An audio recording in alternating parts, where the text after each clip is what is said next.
के भक्ति भजन तो हो गई। अरे वाह प्रसादी बाटो।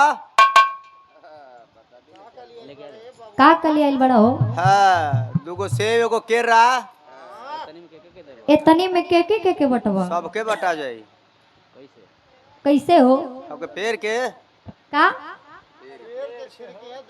पेड़ के छिड़क देई। पेड़ के छिड़की हाँ सबके ऊपर। हाँ गंगा जलवा। हाँ मशीन ले लो पेरे वाले मशीनियों बात ठीक है बड़ा। देखाई ना। आई मास्टर साहब बड़ा बढ़िया बढ़िया उधर से सुने के मिलल हो। वाह नया नया ड्राइवर हो। हाँ हॉर्नवे धई धई दाबता। अरे वाह दाबे का सामान बात तो दबे न करी।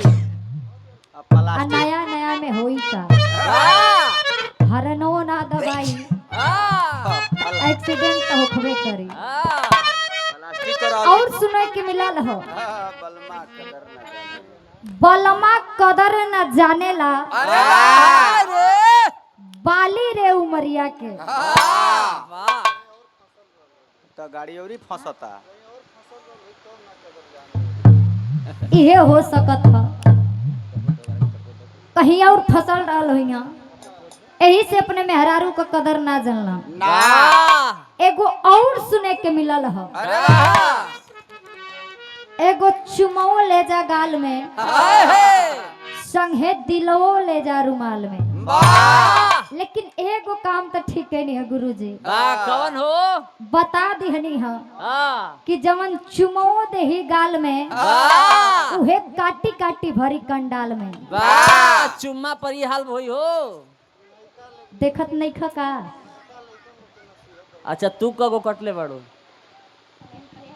अबे तो शुरुआत होता। अबे तो एके जना के कटले बड़ी।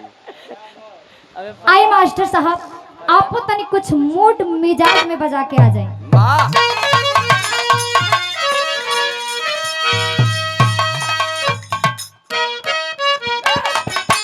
वाह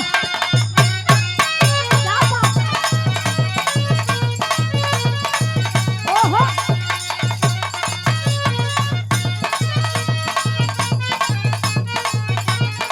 क्या बहादुर।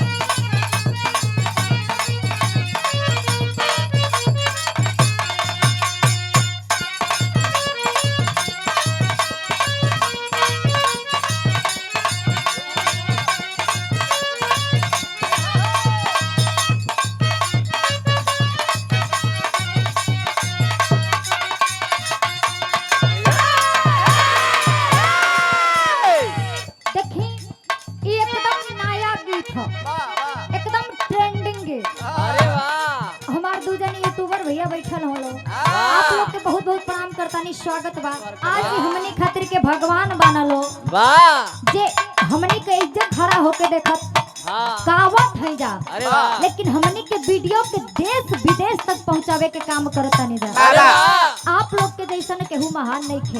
वाह हमार बड़का भैया के चैनल है एसपी बिरहान म्यूजिक चैनल। आप लोग यह चैनल के सब्सक्राइब कर हम जा। हम और बिहारी गुरुजी कहीं चल जाइल जा।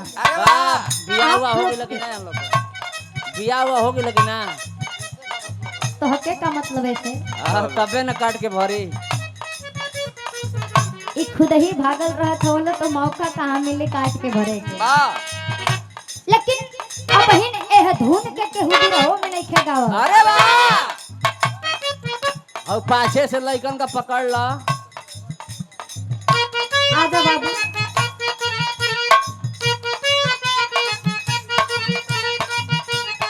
और छोटे बाबू कन्हैया के द्वारा या 51 रुपये से नवाजा गया। माता रानी का आशीर्वाद लगे आप पढ़ लिख कर बड़ा आदमी बने वाह मम्मी पापा के और मम्मी पापा के शुभ आशीर्वाद का कामना बा। वाह वाह आई जा गुरुजी कौन हमरे नियर? कवनो मेहरारू के मारत वाह का करत रहे हो? मेहरारू के शौक सिंहार निहारत रह। तो ई कवन गलती करत रहा? हाँ ठीके तो करत रह। बात तो ठीके है हाँ लेकिन अगर देहल रही तब ना निकलागी। वाह त कभी ना दिहले है नीचे ऊपर ले जड़ौले हूँ।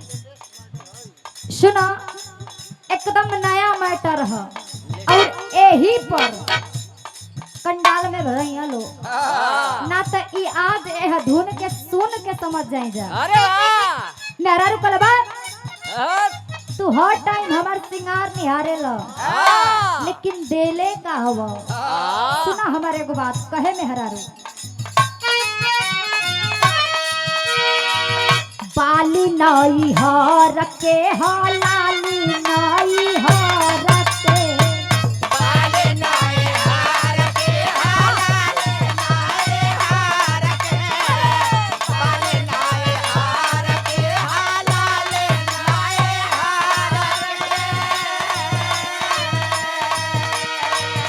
आजले न तू खजननी पिया तोहरा घर के आजले न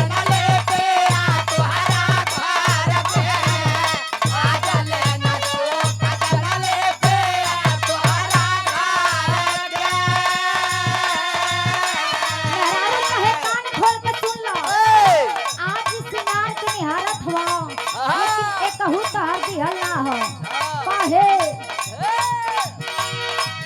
बाली नई हर के हलाली नई हर के आजले न तू खजननी पिया तोहरा घर के एगो और बात सुना साड़ी ना लैला राजा कह के करार होता रहते पहरी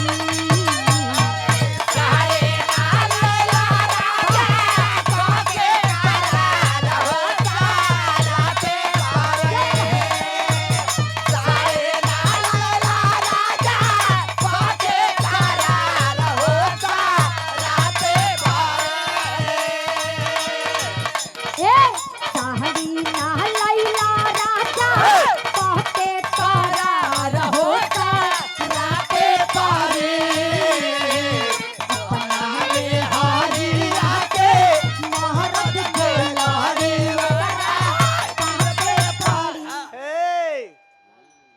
हाँ। लेकिन बहुत लोग हवा के समझ में नहीं खे आए।